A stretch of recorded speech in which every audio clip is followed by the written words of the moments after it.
We have one last chance left. Either we must win or we shouldn't play football at all.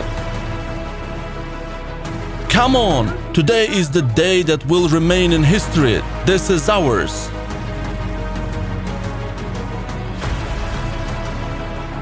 "34 years! We dreamed of this and finally achieved it."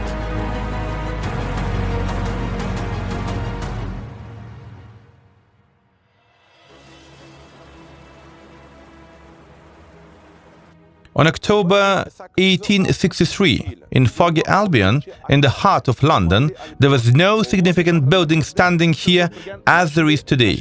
Instead, the Freemason Tavern stood on this very spot. On that day, representatives of English football clubs gathered there and changed the history of football forever. It was there that they created the first official rules of the game. So we can confidently say that the history of modern football began in England.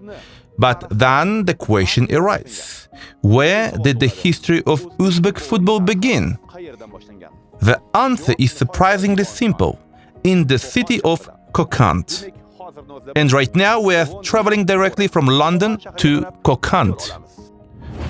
In 1912, right here in Kokand, the very first football team in the history of Uzbekistan was founded. It was more commonly known as Mus Komanda, meaning the Muslim team. In this documentary, we will trace the history of Uzbek football, from the earliest beginnings to the nation's historic qualification for the FIFA World Cup. Along the way, we'll speak to leading experts and ask them some important questions. Why do older generations regard the Soviet era as the golden age of Uzbek football? What obstacles stood in the way of reaching the World Cup? What challenges and hidden struggles remained unknown to the public, not only among the players, but among the fans as well? And what events, beginning in 2016, completely transformed the course of Uzbek football? You will discover all this in today's documentary.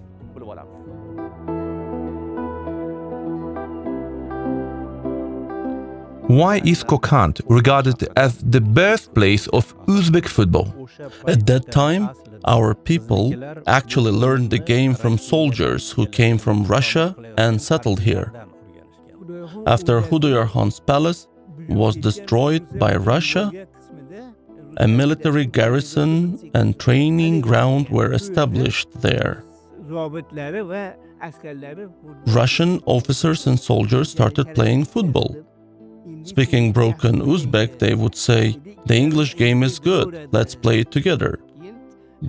That's how football matches between Uzbek boys and Russian boys began. And gradually, football started developing in Kokand.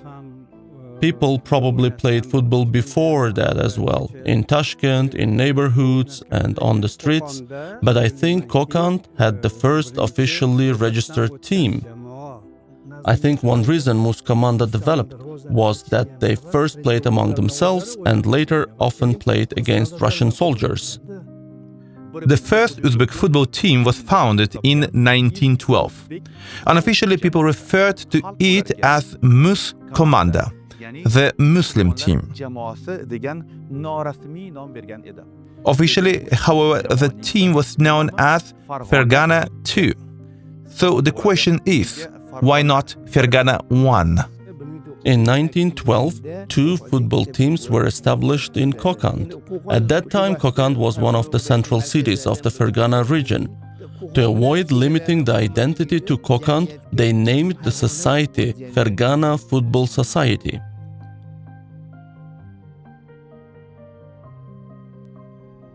But discrimination soon emerged. Uzbeks were not accepted into the team where Russians played.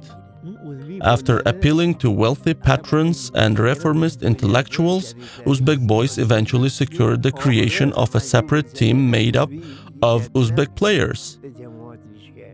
As a result, the Russian team became known as Fergana 1, while the Uzbek team became known as Fergana 2.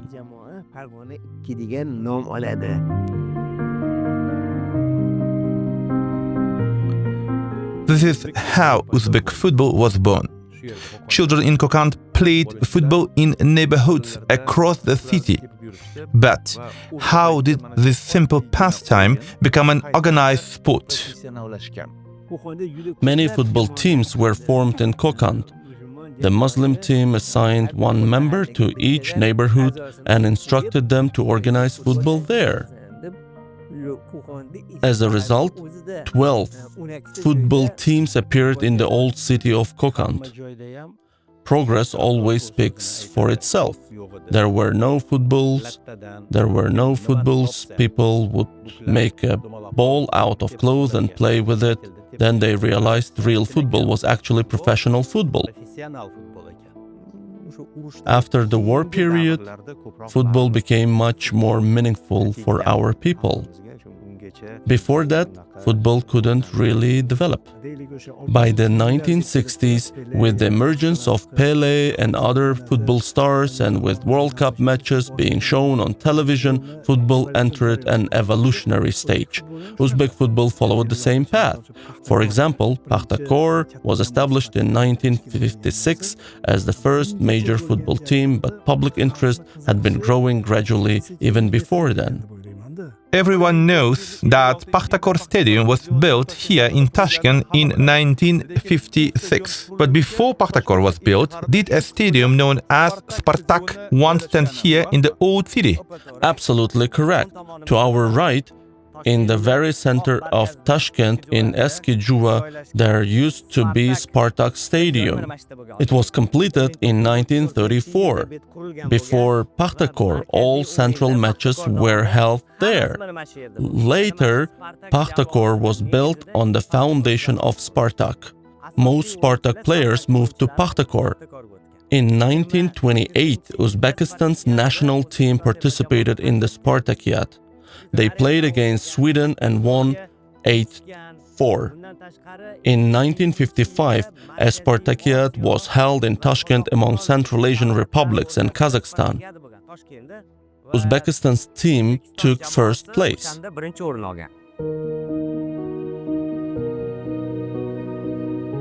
He was one of Pakhtakor's first Uzbek goalkeepers. But why did he choose the stage over football? Today he serves as a director of the Uzbek National Academic Drama Theatre you see behind me. Everyone knows you as an actor, but few know that you were one of the first Uzbek goalkeepers in Uzbek football history. At the end of December 1964, I was invited to join the Pakhtakor football team. There were Uzbek defenders, midfielders, and forwards, but there wasn't an Uzbek goalkeeper yet. At that time, they accepted me as the first Uzbek goalkeeper. Little by little, I became part of the team and everyone kept saying, Yodgor, Yodgor, Yodgor. Later, there were also Krasnitsky and Stanislav Stadnik, stars of Soviet football at that time. They struggled to pronounce Yodgor and jokingly started saying, "Now, you are our Yashin." Of course, I liked it because Lev Yashin was one of the greatest goalkeepers in the world. Before the 1965 season began, Sharof Rashidov, then the first secretary of the Communist Party of Uzbekistan, met with the entire team. They introduced me saying, "Here is one of the first Uzbek goalkeepers, Yodgor Saadiyev." I was extremely proud of that. Back then, my mind was occupied only with football. The same was true for the other players. Everything was about football and about representing Uzbekistan with dignity. I played many matches for the reserve team, but in the senior team I mostly stayed on the bench. Then My father, he had come to this theater first back in 1929. Probably blood called to blood. Gradually, something kept pulling me here. On April 4th, 1964, I submitted my resignation from the team. I collected all my documents from the Institute of Culture and enrolled in the Theater of Fine Arts Institute. Leaving football was extremely difficult, but my love for football became the spark that ultimately led me to art.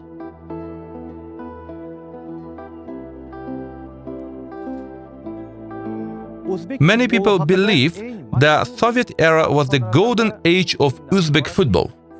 But was it reality or merely a legend? Why do older generations still see that period as the peak of Uzbek football? Why do older generations regard the Soviet era as the golden age of Uzbek football? First of all, teams across the USSR were strong. We had good players. That's why the Soviet Union became Olympic champion in 1956 and European champion in 1960. Первый матч чемпионата Советского Союза по футболу. Ташкентский «Пахтакор» принимает чемпиона страны московскую команду «Торпедо». The quality back then matched the world's strongest leagues. Each football school had its own distinctive style of play. Moscow clubs feared Pakhtakor. For them, the most uncomfortable opponent was Pakhtakor, not Dynamo Kiev, not Dynamo Tbilisi. Pakhtakor could score 5 goals against teams that had won European Cups. I even scored against Lev Yashin, both here in Moscow. When we were 15 to 16 years old, there was only Pakhtakor. Fans would do anything for Pakhtakor. That's why Pakhtakor Stadium regularly gathered 50,000 to 60,000 spectators, especially when stronger teams visited. In 1966, Pakhtakor finished its first season undefeated. That reflected the high level of football at that time. Our ball control stood out. In Moscow, they called us Asian Brazilians. Every child interested in football dreamed of at least one thing, at least to wear the Pakhtakor jersey. Some people later stopped watching Pakhtakor. When I asked the reason, they said, now they play local teams. Back then, they played teams from Ukraine and Russia. The emotions were different. All the best footballers in Uzbekistan gathered at Pakhtakor. They still formed a competitive and fighting squad capable of supplying players to the USSR national team. That's why getting into the national team was incredibly difficult. We beat Spartak Moscow, Dynamo Moscow, even CSKA in Moscow.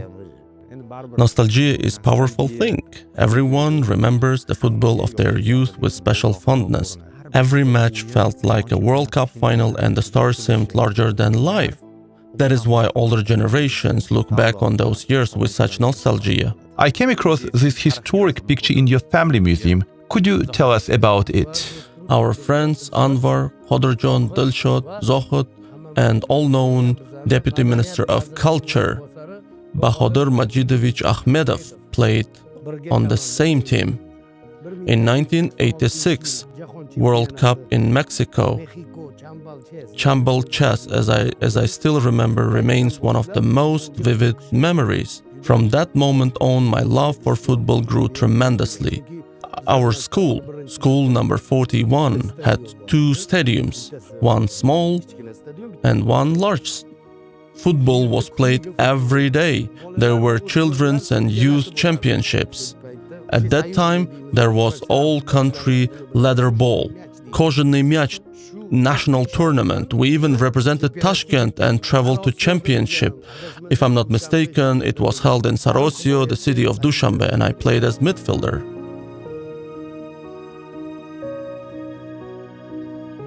There is one day in the history of Uzbek football that remains painful to this day.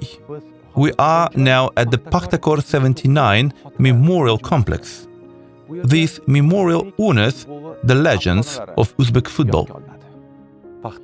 How much did the Pakhtakor tragedy of 1979 set back the development of Uzbek football?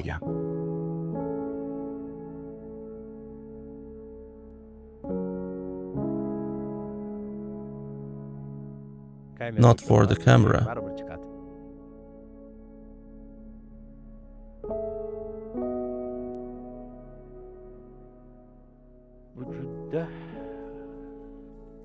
It was a devastating blow. It set us back for many, many years. That tragedy struck at the roots of Uzbek football. At least 20 to 30 years were lost. The talent and experience of those players would have helped raise future generations as coaches and managers. The painful part is that generation truly was strong, not only because they died, but because every line of the team already had leaders. Other teams feared them. At that time, they couldn't realize where the team will show up. It was an enormous loss that cannot be evaluated. Uzbekistan's hopes disappeared with them. I think it really pushed us back by 10 to 15 years. After the air disaster, many parents, I think, stopped allowing their children to become footballers. I think Uzbek football declined after 1979 because of that. That's why I think it took us many years to achieve major success. The first Soviet championship match played by the new Pakhtakor was against Dynamo Tbilisi. That day, Dynamo lost in Tashkent. Years later, a Sport Express journalist asked David Kipiani, a Dynamo Tbilisi captain, football legend, about fixed matches. Kipiani replied unwillingly, "I never accepted fixed matches. I considered them betrayal." Then he asked, "What about August 1979 in Tashkent?" His answer has stayed with me ever since.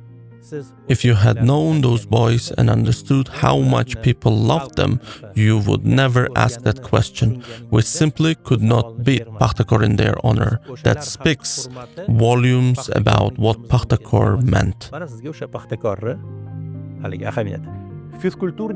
This is Fiskulturnik Uzbekistana, an official Soviet newspaper. And now I'm holding an original copy in my hands.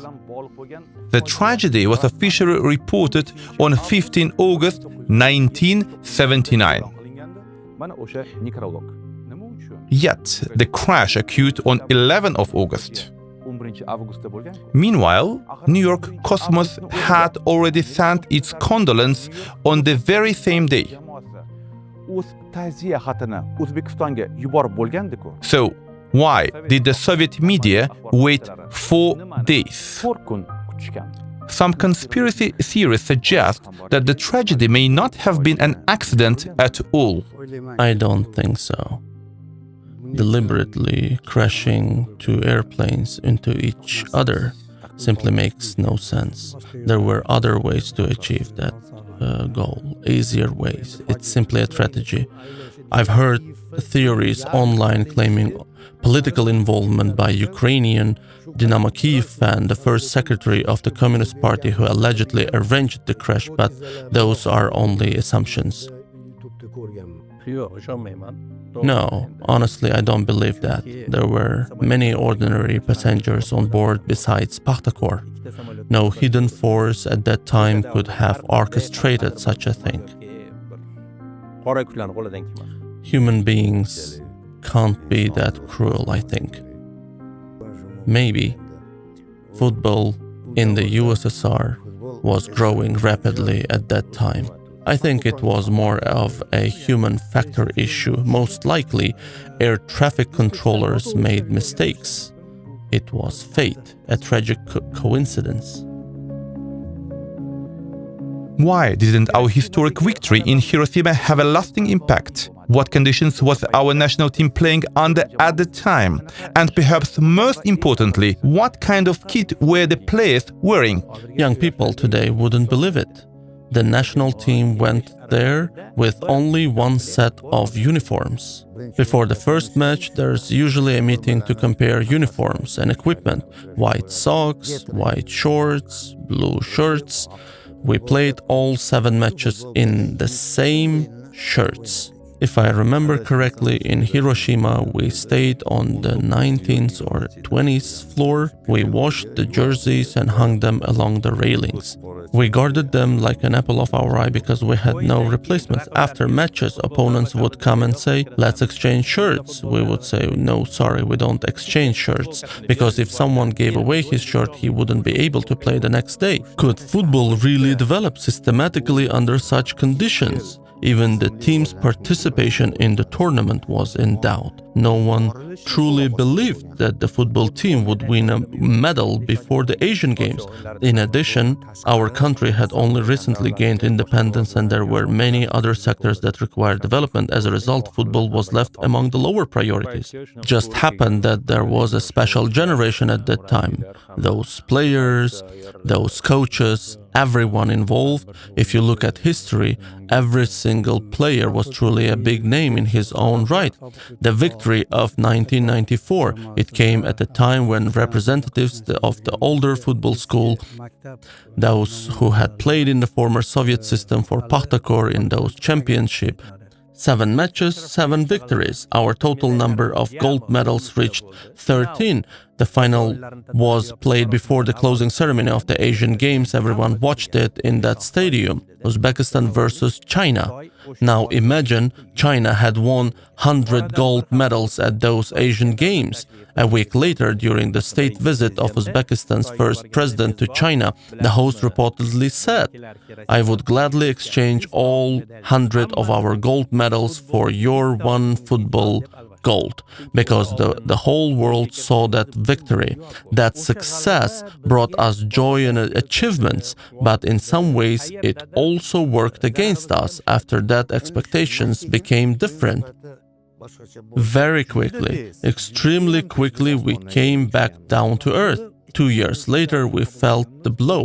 We couldn't even get out of the group, playing against teams like Lebanon and failing hurt. Then came the 1998 World Cup qualifiers in 1997. We suffered painful and heavy defeats. That's when people realized football needs systematic development. Changes began inside football leadership too. Not continuing to develop after 1994 victory was actually normal.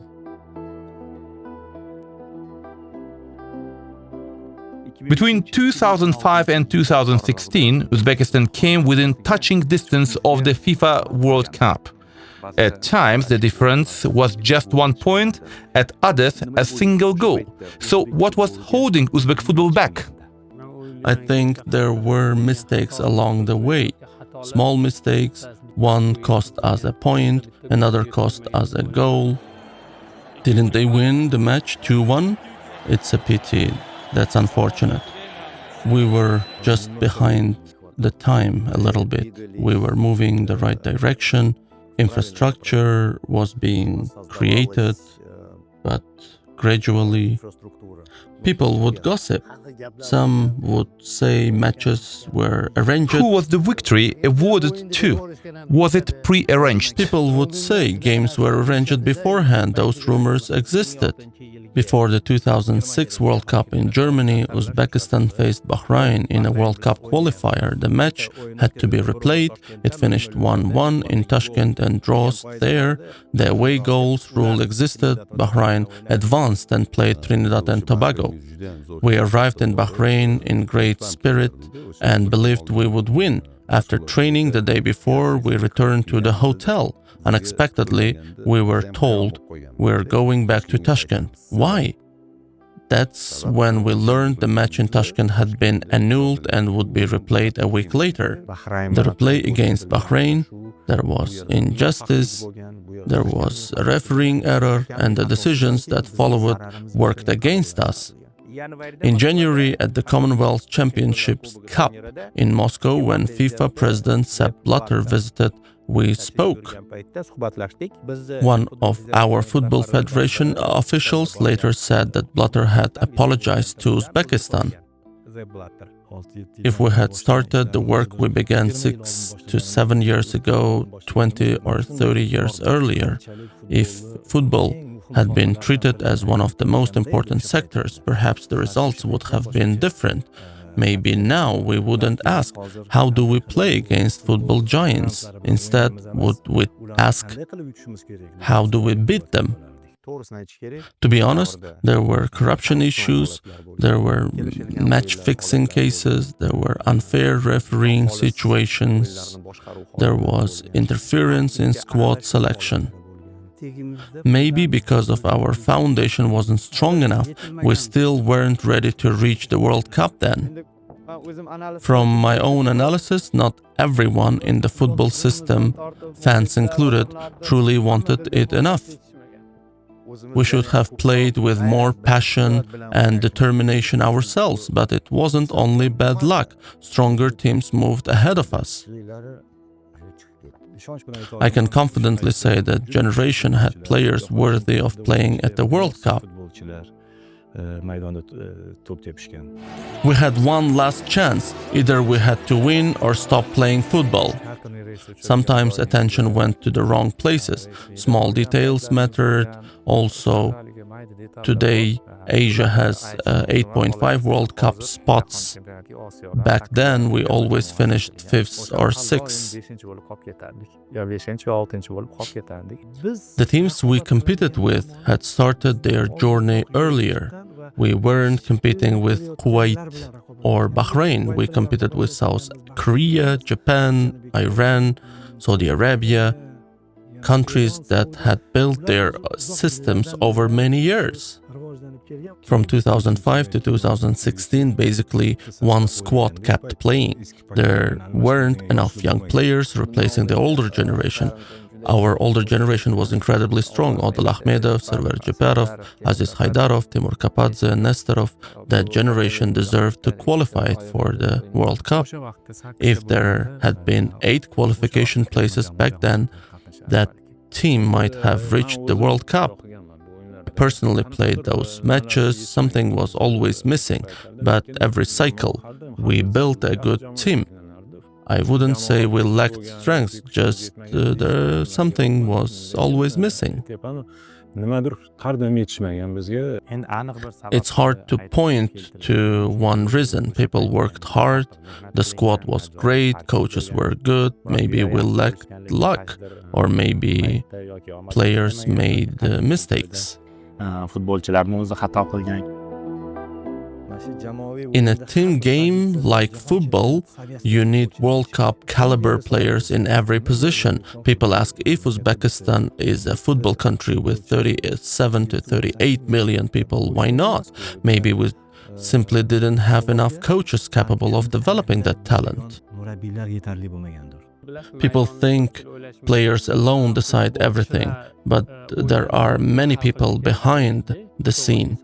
Their decisions affect football as well, their actions. It anyway impacts our football system.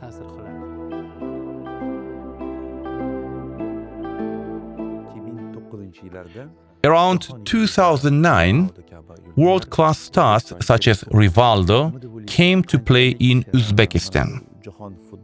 Did their presence have a lasting impact on our football? Many people learned from it. Some say that we wasted money. Maybe that's partly true. But when it comes to speaking about Scolari, he truly showed his world class as a coach. At that time, Bunyodkor chose a path that could be seen as attracting the world's attention to us through those invited stars. I don't think the benefits matched the amount of money spent. If stars like Messi, Iniesta, Xavi, Ronaldo, Eto'o had come, young kids would have seen them, absorbed their energy, and been inspired to follow their path. It had contributed to promote Uzbek football. Before, for instance, not many people used to attend Bunyodkor matches, but after those stars arrived, crowds began to grow. The stadium started to fill up. At that time, matches between Bunyodkor, coached by Scolari, and their rival Pakhtakor became real derby-level events. I think it gave a strong push. You know how in relay races one runner passes the baton to another, looking at them, feeling that European football atmosphere. Players like Rivaldo became role models for many. Whether we talk about Danielson or others, our players who played side by side with them, Server Jeparov, Temur Kapadze and others, grew as footballers.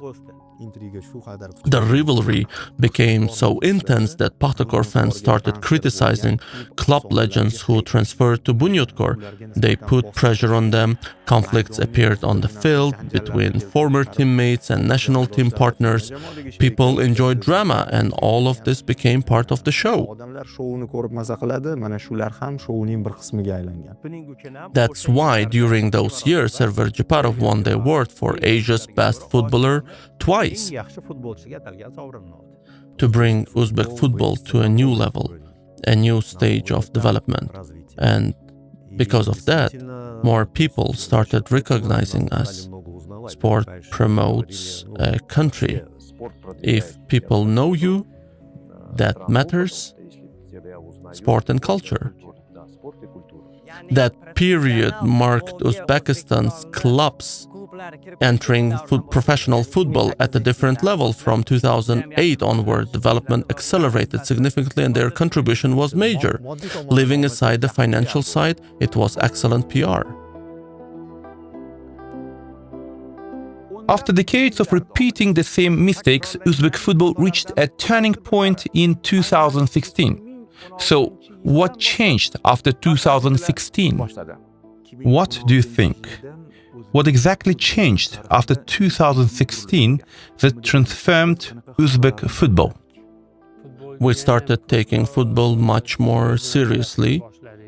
Not only players, as I said before, people behind football also became more professional.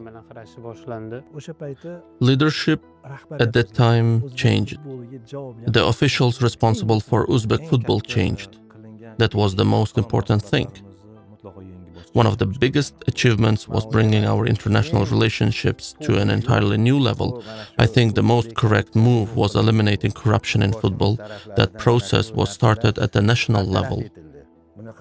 I haven't seen this anywhere else. I've been to Brazil and other countries. Usually there are 2 or 3 pitches and dormitories.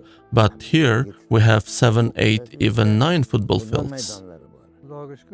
Thankfully, I was part of this process. By 2018, I was coaching the U23 team. We won the Asian Cup in China and brought the trophy back to Uzbekistan. The snowy battle, we played in white kits in the first half and blue kits in the second half. That's why it stayed in memory, and scoring in the final made it even more special. Top yuqoridan yetkazib berildi. Gol! Birinchi uchrashuvning 8-daqiqasida Rustam Ashurmatov hisobni ochishga muvaffaq bo'lyapti. Markaziy himoyachi.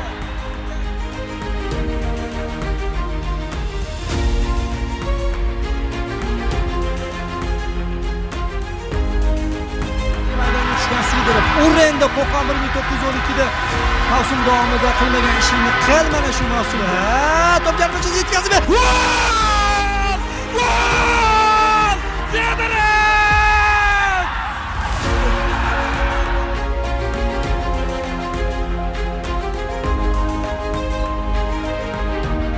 Speaking frankly, I personally took football under my control. We cleaned things up inside, young boys without any connections, ordinary talented kids, nobody behind them. We even had some boys from Qashqadarya. If there is justice and no corruption, Football showed what becomes possible.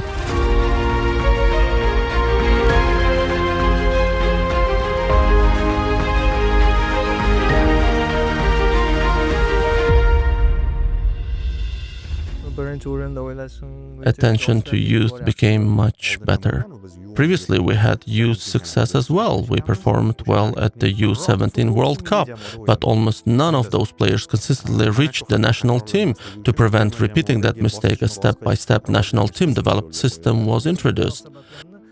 The attitude changed fundamentally. New people came and opened a new path. That movement eventually led to qualification to the World Cup. First of all, the system was completely rebuilt. Professional teams were formed for every age category so that talents discovered in youth football would not be lost before reaching the national team.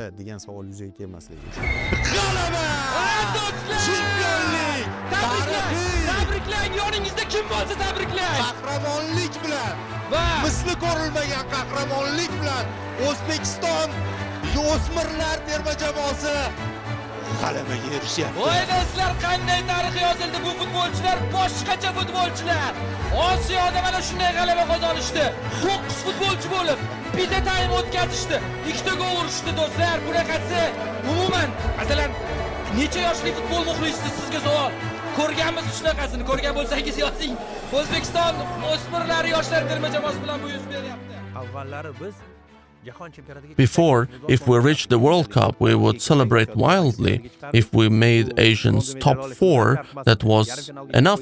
We didn't even expect medals, reach a semi-final, and we thought we were amazing.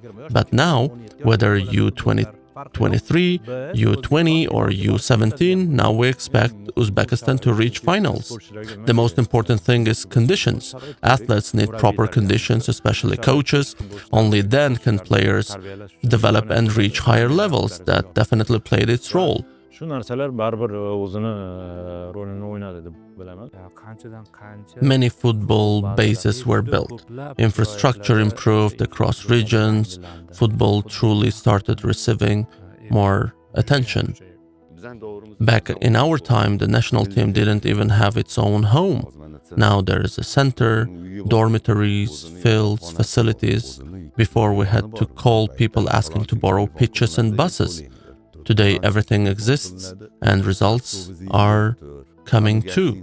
Joy bormi, yo'qmi? Xudoga shukr, hozir hamma sharoitlar bor. O'shanga yarasha ham yutulib bo'lyapti.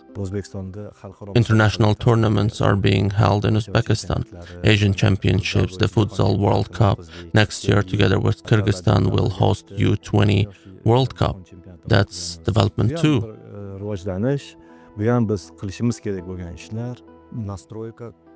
It's about building a proper system. Everything begins with training and education. More focus was placed on youth football, and now we see it works. Systematic work always leads to results. Мы всегда знали, что системный подход к делу, он всегда приносит к хорошему результату. Even simple things changed. Before bringing drums into stadiums was difficult. Fans had problems with access. After 2016, things became easier. Supporter culture developed. Barabarlar hamma yo'llarda bez muammoga u paytda hatto ichki ishlar yoki anaqalar paytlarda qiyin muammolarga duch kelganmiz. After the new leadership arrived, they gathered footballers and asked how things could improve.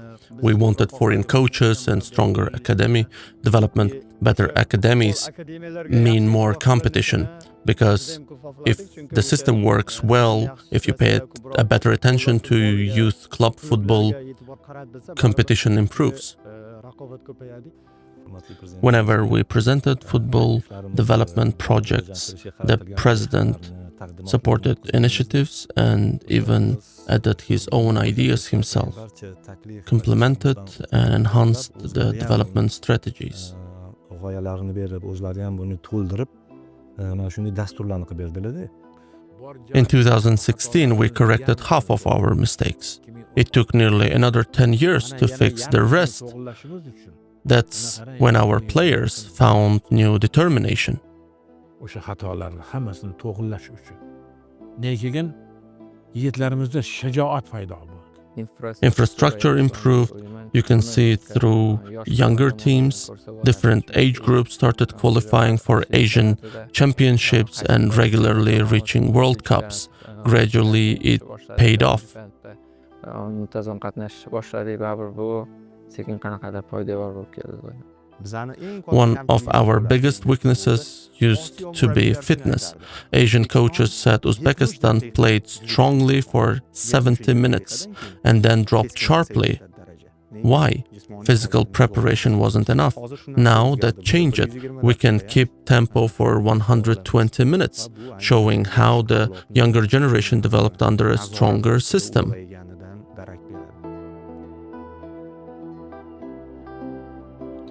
There was a time when qualifying for the World Cup or the Olympic Games seemed little more than a dream. Yet in 2024, a new generation made history by reaching the Paris Olympics. In 2024, Uzbekistan's football team made history by qualifying for the Paris Olympics. So, what made this achievement possible? An Olympic team was built from players of Olympic age. Step by step, over 3 to 4 years, that team gradually took shape. I think the main reason was the system. The system finally started working. A coach was appointed who could unlock the players' potential and help them grow. They entrusted me with the team, and I said, all right, but I said I wouldn't take already established top players from clubs. At that time, there were talented players stuck in reserve teams. I gathered those players and prepared them. Over 3.5 years, we worked with one dream, reaching the Olympics. There was always uncertainty whether we would actually make it. We tested everyone. The players learned what each teammate was capable of. And after so many years, since 1994, for the first time we won a bronze medal at the Asian Games. In my opinion, our team was formed extremely well. The atmosphere inside the team, the coaches, the players, doctors, administrators, massage staff, everyone became one family. That's one of the reasons we achieved such a result. Fursat berildi, Jaloliddinov zarba yo'lladi. Yaxshi imkoniyat, darvoza bo'sh. Gol, avtogol. 2-0. Parij bizni kutib ol. Sometimes an exceptionally strong generation comes along. The same happens in boxing, in other sports. You can plant a tree and 1 year it gives fruit, another year it doesn't. There were years when we came very close, just like the World Cup, where sometimes one goal was missing. There were times when one goal separated us from the Olympics too. We always played but always missed the Olympics. As I said before, the attention given from 2016 onward produced results in 2024. Players were sent to international tournaments. They gained experience against strong teams. By the time major tournaments arrived, they were ready. There were players who truly created competition inside the project. A united group was formed step by step. They were prepared specifically for the Olympics. We increased competition. I think Olympic qualification happened through huge effort and careful planning. We supported the team as fans, and I also want to thank the leadership for creating conditions that allowed us to do that.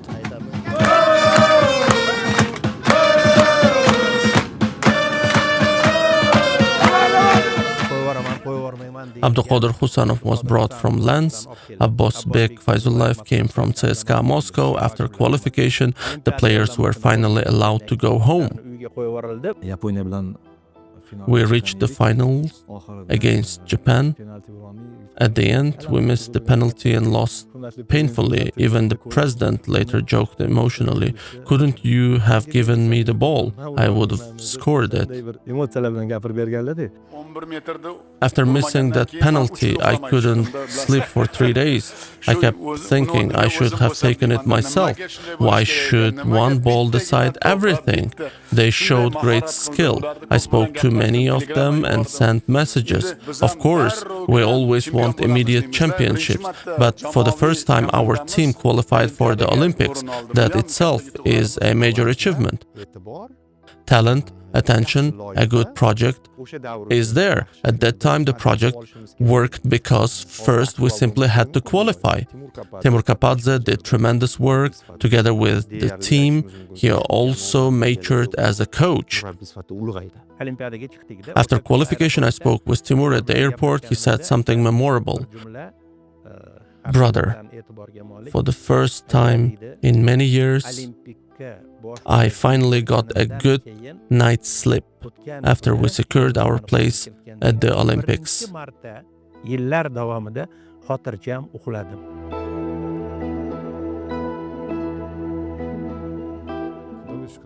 Thank God, for the first time in history, we qualified for the Olympics. We were lucky to achieve it. We fulfilled the trust and dreams that leadership and fans placed in us. We were happy.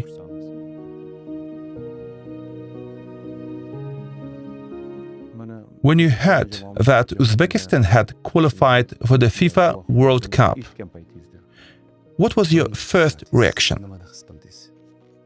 It was an incredible feeling of happiness. Someone recorded my emotions. It's hard to control yourself in moments like that. Our young players, they passed through all the stages and finally earned the honor of qualifying for the World Cup. Because Uzbekistan deserved this honor. I kept saying, we will make history, we can do this. We just need to believe in ourselves. Before every match we tried to plant that belief into the players' minds until it became automatic. We were among the older players in the team. Let's show once again today that we are a family. Millions of people in Uzbekistan are waiting for us. We cannot keep our heads down anymore. Today should become a celebration for every Uzbek. Everyone must understand this. Today is the day that will remain in history. We gathered in a small room. 4 of us watched together. Then everyone started hugging each other. And we were incredibly happy. As the final whistle approached, the time was running out quickly. The ball went out of play. The Arab players brought it back to us themselves. It was as if they were saying, "Come on, get the games restarted." Before, it had always been the other way around. The wheel had turned. We won. The draw felt like a victory. And in football, there is a term called parking the bus. It's like when everyone plays defense and you kick the ball elsewhere. We didn't do that. Right before the whistle, we started realizing what was happening. Then Davron delivered his famous speech about 34 years. A third commentator even jumped in. If you bring anyone to the cabin, it was the day one could say anything they want. According to the rule, 3 commentators are not allowed. That day, anything felt possible. Because I spent so much time with these players, I knew their emotions, I knew what they had gone through, what tests they had to overcome. Coaches changed, many things changed, all those emotions came together. I had a chance to express my emotions. The whistle went off, I spoke out everything I felt, and I had only a moment to do so. I simply let them out. I hadn't planned anything in advance.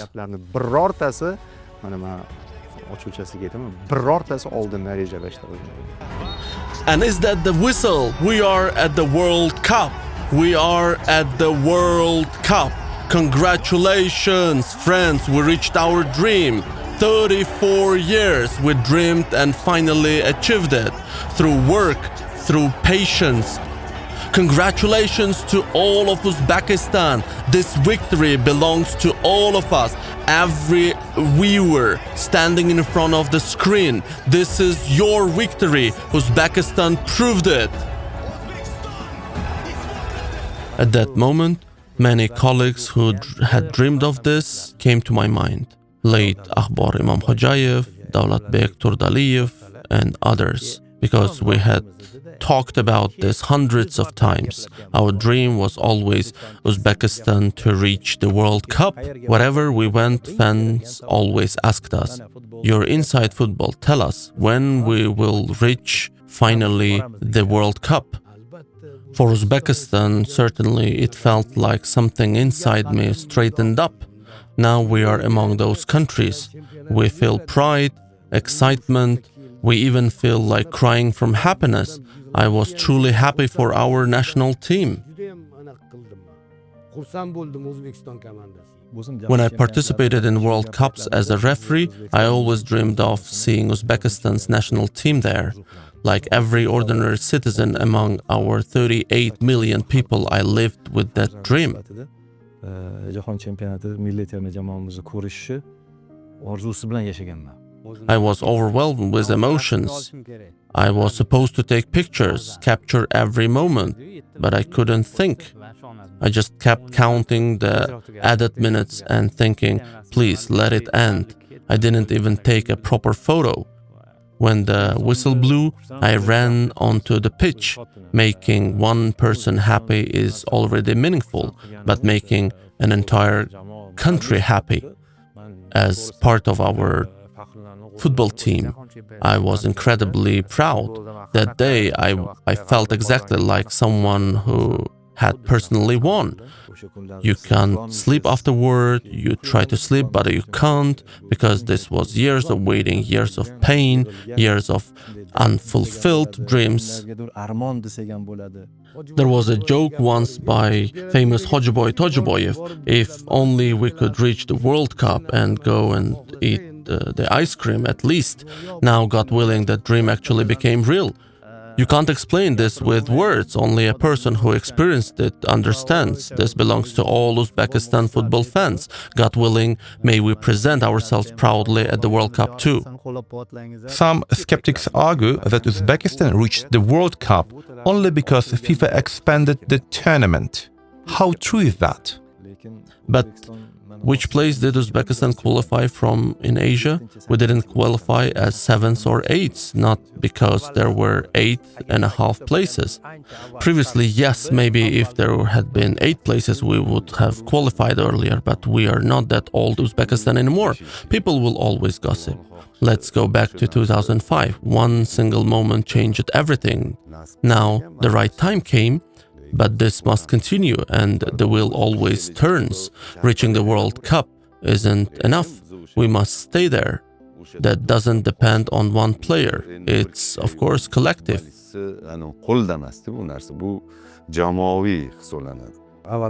First of all, skeptics saw how we qualified and against whom.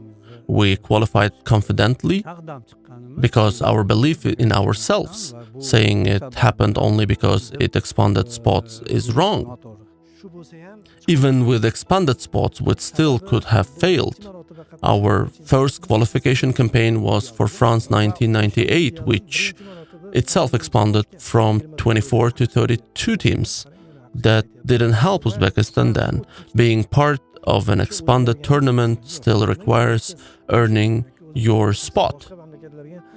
Yordam berganiga yordam bergan, yordam bermaganiga yordam bermagan. Bu kengaygan ro'yxatga kirish ham bordi. Maybe quotas increased, but perhaps it simply became our time. Maybe this was God's blessing. There may be a small factor there, but remember our opponents, Iran, regular World Cup participants. Qatar already hosted and played in the World Cup, and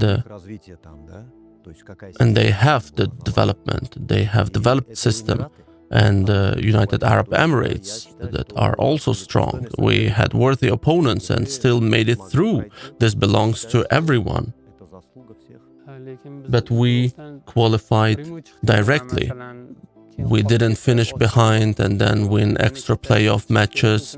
If that had happened, maybe people could say quotas helped, but we solved the group directly, so we deserve qualification.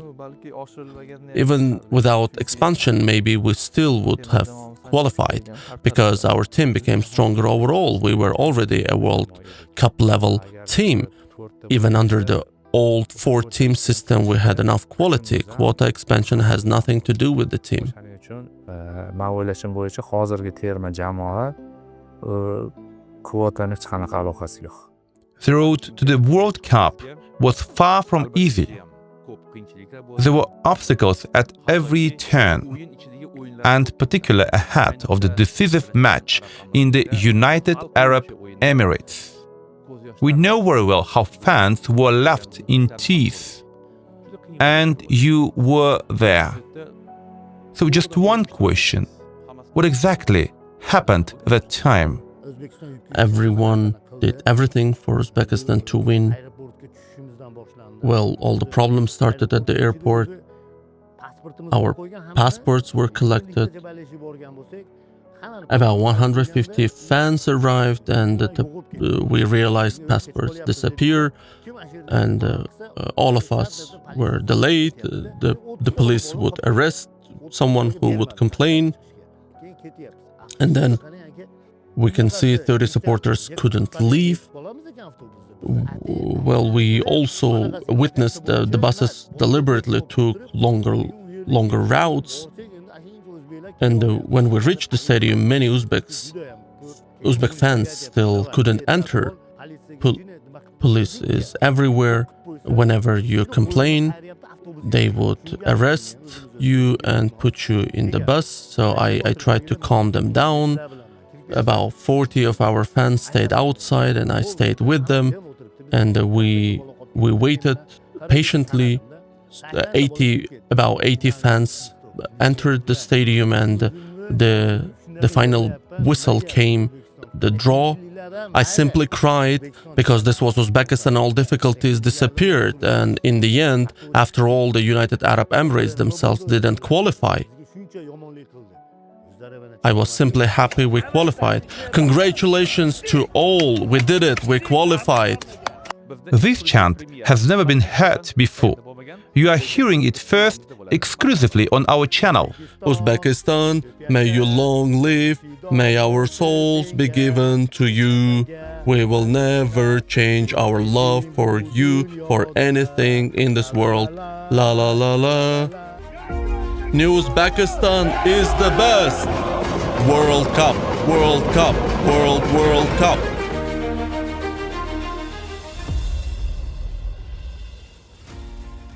This unique stadium, built on the personal initiative of the President of the Republic of Uzbekistan, Shavkat Mirziyoyev, is a symbol of the country's future. Because the future is shaped not only by modern infrastructure, but by talented people.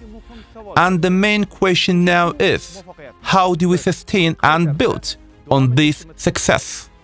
Now we already have facilities. Next, we must improve quality.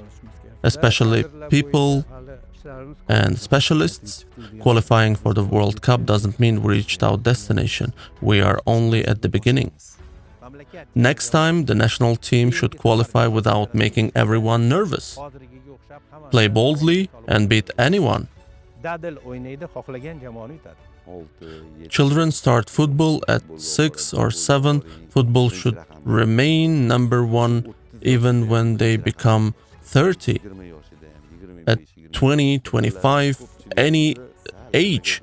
Too often people achieve something and football becomes secondary. That is wrong. We need to become a true football nation. We shouldn't rush. One World Cup qualification doesn't guarantee future ones. God willing, soon we can become Asian champions in the nearest future. other teams should eventually fear Uzbekistan national football team the way the teams now fear from Korea and Japan. Shunaqa qo'rqish holatigacha yetib borishingizga ishonchim komil.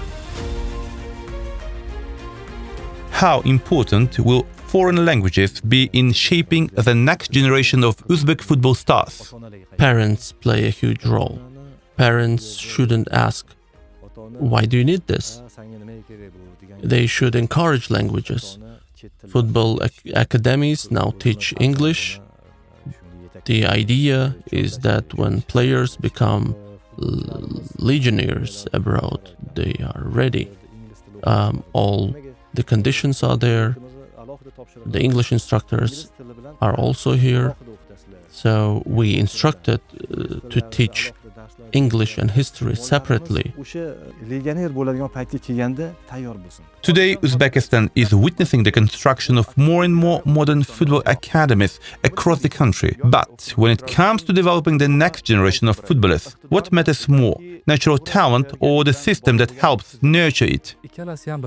Both. This is all interconnected. But above all, hard work in football, discipline, nutrition, constant effort. Parents and players will see the results later. Today, I would place hard work first.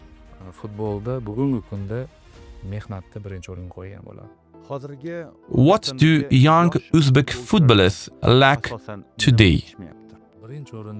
First of all, discipline. Behind every positive result, football or any profession, discipline must exist. Without discipline, there is no success.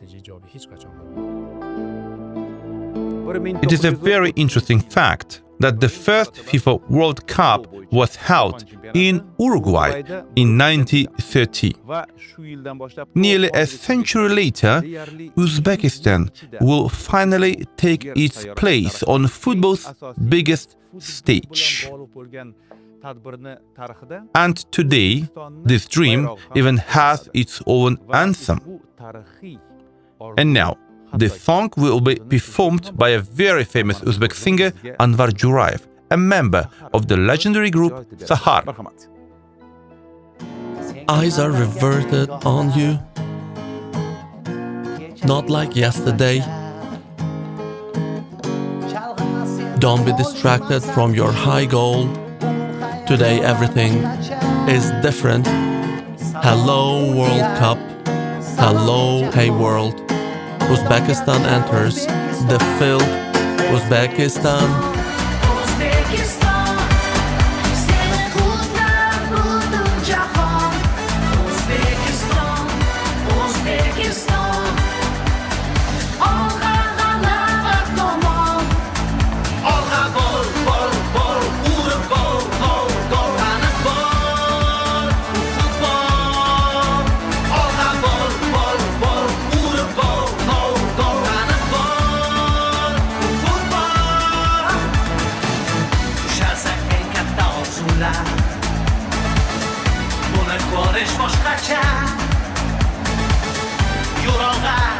Faqat oldinga yusal bilan birga, shiddat bilan o'yna. Salom mundial, salom ey jahon, maydonga chiqar O'zbekiston. O'zbekiston, O'zbekiston, seni qutlar butun jahon. O'zbekiston, O'zbekiston, olg'a g'alaba tomon. Olg'a bol, bol, bol, urib gol, gol, gol, aniq bol, futbol. Olg'a bol, bol, bol, urib gol, gol, gol, aniq bol, futbol.